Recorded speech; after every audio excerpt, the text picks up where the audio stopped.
All right, what's up, guys? Welcome back to another episode of the Living the Dream podcast. Today on the show, we have Jim Lee, who is a real estate investor and the founder of Formosa Investing. Jim, how you doing? I'm doing well. Thanks for having me, Tim. Of course, man. Thanks for coming on the show. And we like to jump right in. So if you could start with telling us a little bit more about yourself and what you like to do for fun, that'd be great. Sure.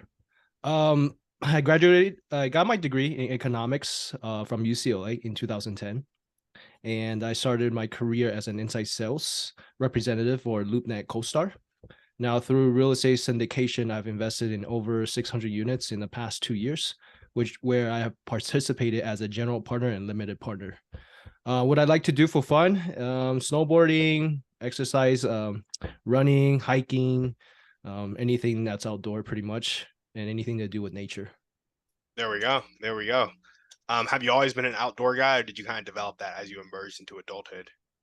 I developed that. I'm actually an introvert. I like to have my own space and stay home most of the time. And so it's the beauty of nature that actually extracted me to come out more often. I gotcha. I gotcha. There we go. And I know you started at LoopNet Costar, which is basically a huge MLS for commercial properties. Is that right? That is correct. It's pretty much the Zillow for commercial real estate. Yep, yep, I gotcha. And now you're getting into apartment syndication. For those who are listening and don't know what apartment syndication is, explain it to us. Sure. Multifamily apartment syndication is basically a partnership between investors who pool their resources into a single investment. This lets you invest in multi-million dollar deals like multifamily properties or any commercial buildings, really. Syndication eliminate much of that risk while sharing the upside. When the property generates an income, that will be split amongst investors. So it's a win-win for the syndicator and the investors. Yeah, for sure. And for the people who are looking to invest in a syndication, you have the general partner who does like they find the deal, they vet the deal, and they'll present the deal to their investors and kind of manage the deal. And then you have the limited partner who's more of the passive investor. They get kind of the majority of the returns because they make up the majority of the capital kind of put into the deal. Is that kind of Yep. accurate? Yep, that's very accurate. And more, just a little bit more to add to that is, there typically we take accredited investors versus non-accredited investors, 506C versus 506B. What accredited investor? All it means is just if you make a net worth of $1 million or made $200,000 in the past 2 years, that would Yeah, qualify you as an accredited investor. for sure. For Mhm. sure. There we go. And so now is Formosa investing in multifamily syndication, is that your full-time thing or do you have some other stuff going on as well? Yeah, this is my full-time gig. There we go. So what does the day to day look like for you? Are you primarily finding deals, primarily having investor conversations? What does that Great look like? question. So I work on more of the marketing, investor relation, raising capital side. So there's two components to a syndication. The main one is raising capital. The second one, which is also very important, is the operation. So the operator, typically we call them lead sponsors. They have to, find a deal, underwrite the deal, raise the fund, close the deal, and then manage the deal. So I work more on the raising the capital side. I gotcha. Do you ever see yourself in that lead operator spot or do you want to stay on the raising capital? Oh yeah, absolutely. That's where the money is made. Yeah. um, the reason why I start off as raising capital is because that's just how people start out generally. Mhm. To give you a little background of how the journey of a syndicator is that unless you have a proven track record of success that you've been doing it for years, you just have everything, basically you mastered everything, right? And you build relationship with lenders, brokers, agents, and property managers. Unless you have all that set up, it's really difficult to be an operator, to start off as an operator. Yeah, for sure. For sure. Well, tell us a little bit more about your motivation. What really gets you up and keeps you going every day? Real estate can be a kind of dry space sometimes. So what kind of gets you up in the morning? Yeah, it's just mainly about, giving back, um, taking care of my family, and that family comes first. My parents, I'm an immigrant from Taiwan, and they brought us over to America to give us the opportunity to live out the American dream. And all I ever want to do is just to give back to them, that everything they've given to me. And then from there, it would just trickle down to friends, family, my employees, and whoever wants to learn about how to build financial wealth through real estate syndication. There we go. There we go. I love it. Well, let's jump into your dreams and goals now. You already talked about the vision of giving back and taking care of your family, but get specific for us. Tell us about your vision for your life and your company. Yeah, sure. So my Formosa Investing's mission is to educate and bring value in the form of syndication. In my opinion, it's the safest and fastest track to reach the reality of financial freedom.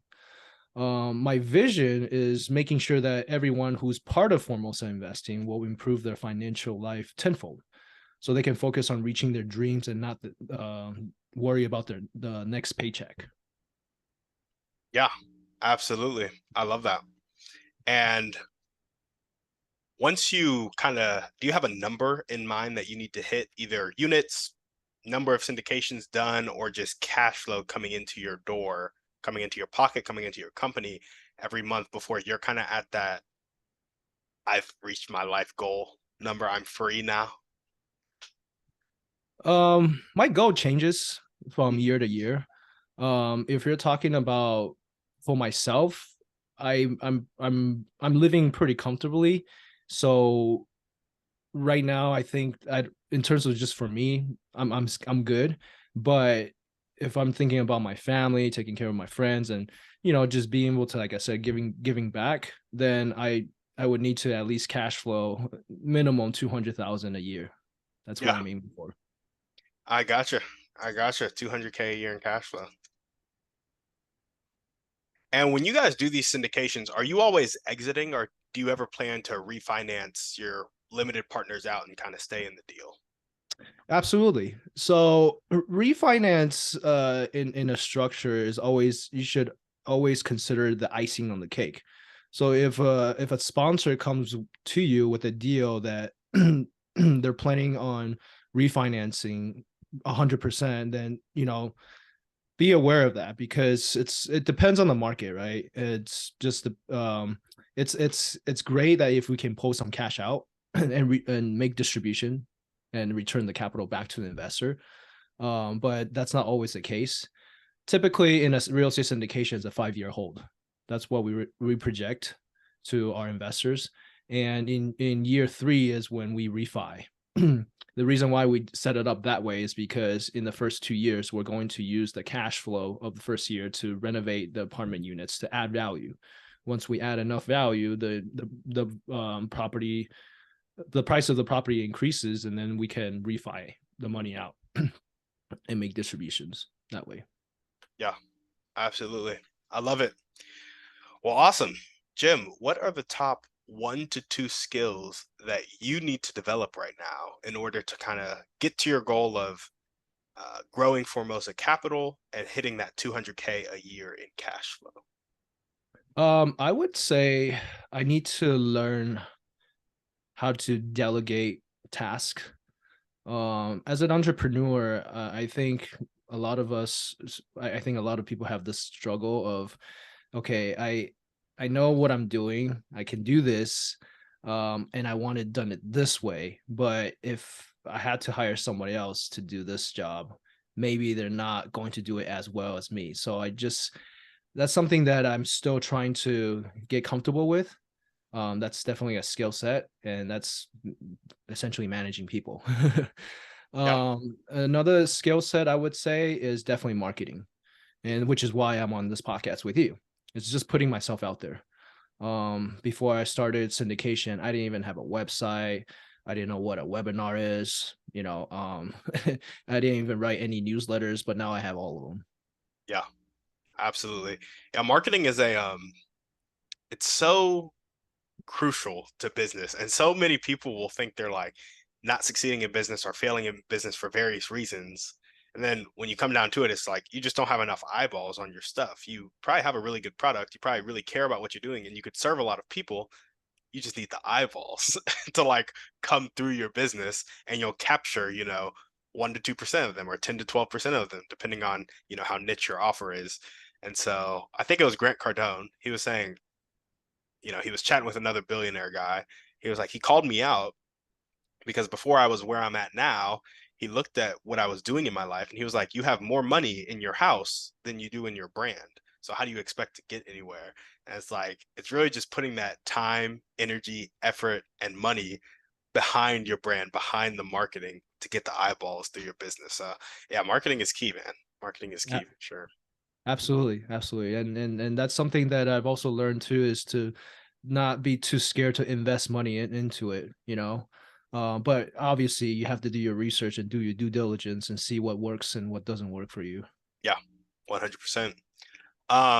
What are some of the low hanging fruit of tasks that you can delegate right now that kind of come to mind? 1 to 2 tasks. Calendar, Your calendar calendar. invites. Yeah, like setting up this appointment for Oh yeah. sure. Yeah. What else? I think I think overall there's a lot of marketing tasks that I can definitely get help from, and also video editing. But right now, since I just started my business, I want to be able to learn all these tasks on my own, so that once I hire somebody, I can delegate and hold them accountable for, what I can expect out of them. Mm, I gotcha. I gotcha. It's an interesting balance because especially in startups, right? Like the entrepreneur needs to know how to do a lot of it so he can delegate properly. But it Mhm. comes to a point where it's like you're just not going to know how to do everything in your business the best. Eventually, like as you scale, you're gonna want people who are actually better than you at doing a specific thing in that role, so you can kind of steer the ship towards the vision of the company. It's an interesting balance because when you're starting up, it's like yeah, when I bring on my VA and I'm teaching her how to edit my videos, she needs to be able to learn from me, which means I need to know it. But it gets to a certain point where it's like, you're never going to want to spend 20 years becoming a master at editing videos because you have higher ROI activities. So it's such a strange balance as an entrepreneur as you're scaling. But Yeah, I can't agree more. I mean, it's something I'm struggling on a yeah, day to yeah, day no, and basis. that's the skill, right? Learning how to delegate. So Yeah. for sure. What are the highest impact daily actions that are going to tick the needle forward towards your dreams and goals? I think it's just, like continue to put myself out there in many ways, right? It's not just on podcasts. Like right after this interview, I'm going to be heading to an event called Phoebe for Investor by Investor. It's a networking event that I'm volunteering for, and it's just the reason why I'm volunteering is just putting myself out there to help out, help grow the community and network with like-minded people. And so yeah, I try to do that on a daily basis. If I'm not on a podcast, I'm writing newsletter, or if I'm not writing a newsletter, I'm going out to networking. Yeah, absolutely. Especially in real estate, relationships are the thing that makes the business deals happen, makes the world go round. Right. So for sure. When did you start volunteering for investors by investors? About 2 months ago. I got you. I got you. Is the volunteering kind of like getting there early and setting up tables? Or are you also speaking there? Like, what does that look like? So from time to time, the volunteer, they do get to an opportunity to speak. I haven't yet, but through just volunteering within the network, there was a couple of other people that wanted to start a podcast with me. I told them, look, right now I just want to go on a podcast tour, find my own voice, you know, just get comfortable with it before I start my own. Yeah, But it's definitely generate some interest, and being able to just be part of the community, it really does help. Just because by showing up, people just take you more serious, and that's how you build relationship over time. for sure. For sure. Well, awesome. What character trait do you most need to develop right now to make your dream life come true? Character trait. I would say I have to be I have to be more persistent. Talk to Yeah. me about it. So in this industry, it's actually very easy to give up Yeah. because when you start off, you're not making any money. Like it's like hardly because you're putting money into a deal when you invest with alongside no, excuse me, when you invest alongside with your investors, um, the money's in for 5 years and you're not going to see that. Of course, it cash flows, but again, first year, you're not going to see any distribution typically in the first, 6 months to a year. And then you'll get some distribution and so forth. So right now I'm in two deals, which I've invested with my investor, have nothing. Nothing's coming in. And it's really hard to just give up what I previously worked, which is being a realtor. Because, I thought that if I give up that realtor life, if I focus 100% on building this business, it's going to generate return faster. That's just how I don't know. I don't know if that's the case, but I believe that's what's going to happen. And right now, I think that being persistent is the key because as long as I continue to persist through this journey, no matter how hard it gets, no matter how much, how many newsletters, podcasts, or, networking I have to go to, I'm just going to continue to grind until I see that return on this because it's a very lucrative business, if you don't quit. Oh, for sure. For sure. I feel like it's also hard because, um, like you said, you can invest as kind of the limited partner and you won't see distributions for a year, 2 years. Then as the general partner, sometimes you don't see anything for 5 years, like until you sell the deal. Every now and then there's some acquisition fees up Mhm. front, but the majority of your returns you're not going to see for 5 years, 3 years, 5 years, and you have to be able to withstand that. Like, I don't know if you know this about me, but my um, long-term wealth plan is also multifamily syndication, and so I've just been in a position where it's like I don't have the 25 grand, 50 grand to put in as a limited partner. And as a general partner, I can't survive the timeline that it takes until you see money. Like I haven't built up those reserves yet. And so I've learned a lot about it, networked, but as for doing the like actual actions, like I need some cash flow right now, you know? And so I realized that, reoriented, all that good stuff. But yeah, it's definitely it's easy to quit for sure. So Right, right. yeah, that persistence is key. When you feel yourself losing that persistence or wanting to quit or maybe some limiting beliefs pop up, what are some things that you typically resort to get your mind right? Read some books, Hmm. listen to some podcasts, go on YouTube, Yeah, financiers. yeah, I gotcha. I mean, we're so resourceful, right? These days, internet can teach you anything. It really can. It really Yeah, can. yeah. Um, awesome, awesome. Well, if there were one or two people that you could meet right now, and this could be a specific person or a type of person, and they really help you take that next step towards your dreams and goals, who would that person be, and how would they help you? Um, could it be someone I already met, or are you talking about just like an idol in general? It could be somebody you already met. Like if that person can help you take the next step, just be like, "Hey, I need to talk to this person, and this is how they're going to help me." Yeah, so the person I met already, which is at an event called Investor Summit. It's the biggest event hosted by the Real Estate Guy radio show.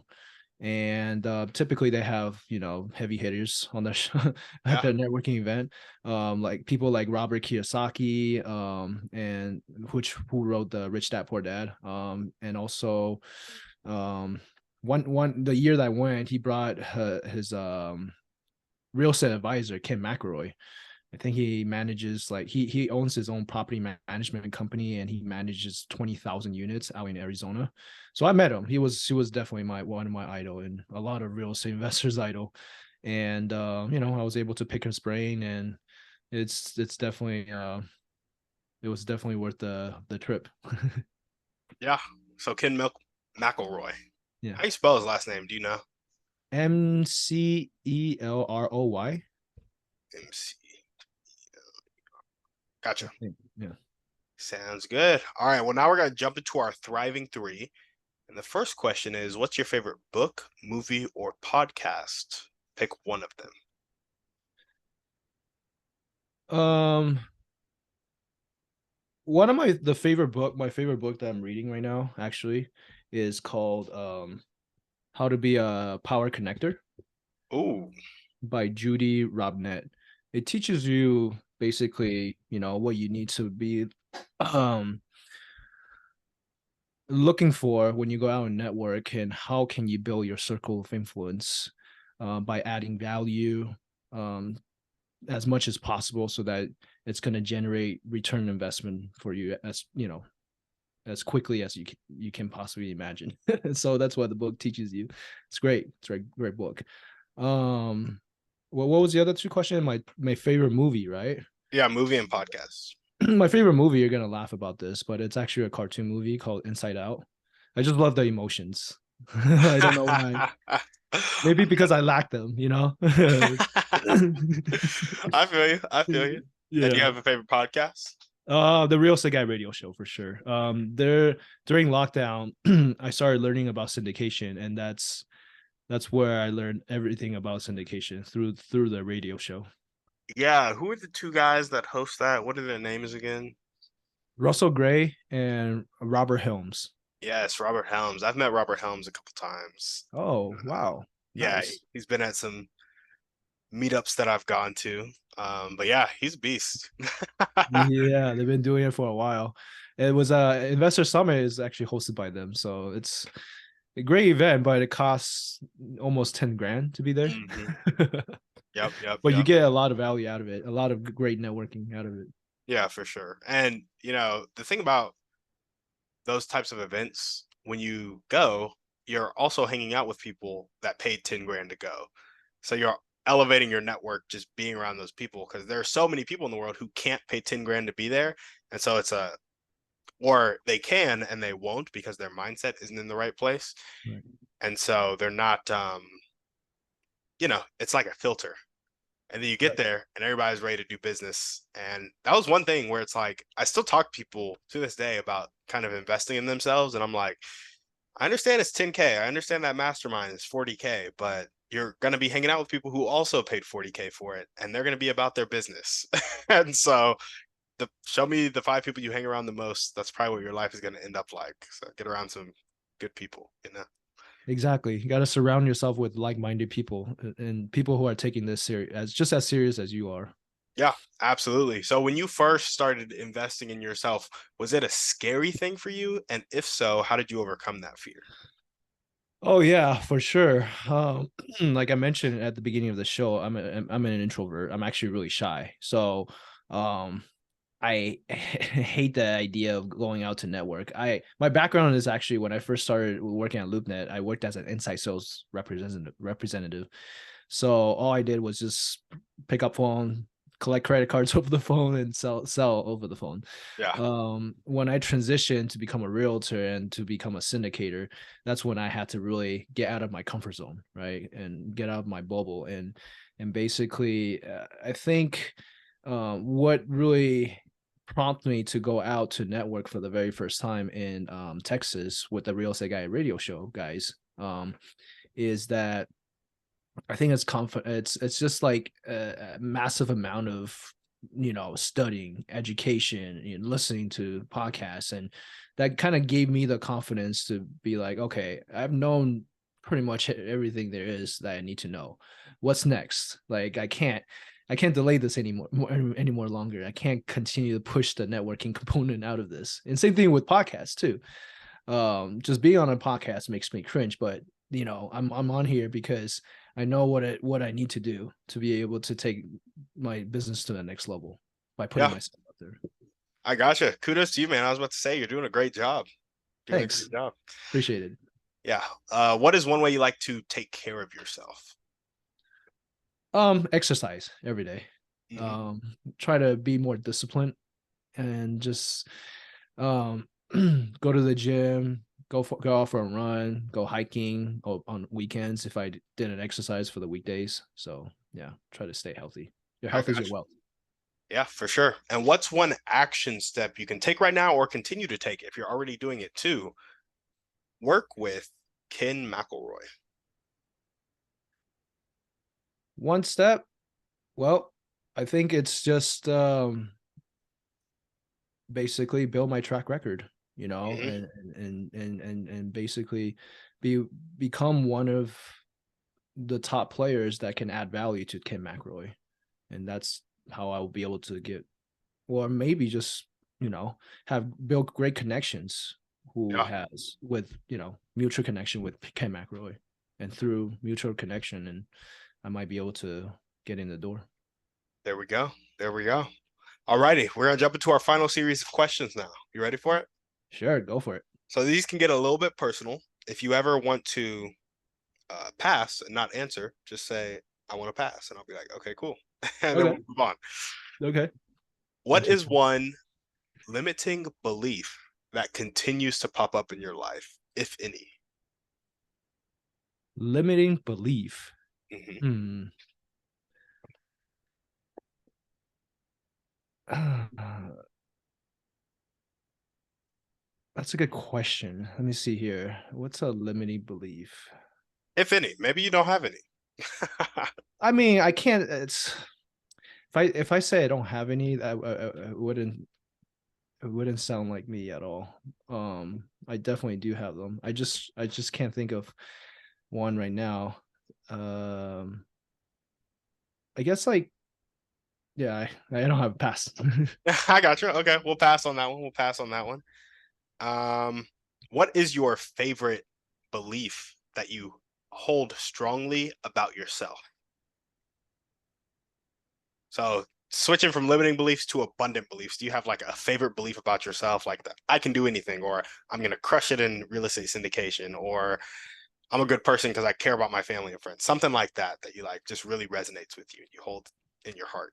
I think just being a giver. Mm, I think that's helped me very far, get me very far in my life. Just by when I find out if I give, whether it's financially or whether it's just volunteering, it always comes back to me tenfold in different ways. And I think that's a belief that I hold strongly about, and that I plan on, teaching everybody about, because through real estate syndication, it's a win-win business. yeah, So I hope to establish that as well. there we go. Well, Jim, I love it. That's all we got for you, man. Thanks for coming on the show. All right. Thanks for having me, Timmy. Of course. And if you guys are listening to this and you loved what Jim had to say, you want to figure out a little bit more about real estate syndication, go ahead and check him out at formosainvesting.com. That link will be down in the website. And we may also link some of his social media. That is to be determined. So thank you guys for listening. Jim, thanks for coming on the show. Do you have anything else you want to say? Oh yeah, just check out my website for mosainvesting.com. On there, there's a short little ebook, 20 pages long. It's basically, it talks about my personal journey, all the mistake I made as a real estate investor, and how that created an opportunity for me to become a syndicator. Yeah, and then all the LinkedIn's, Facebook, Instagram, just for Mosa Investing. You can find me there. Love it. I love it. All right. Well, guys, we'll see you on the next one. And on that note, we're out.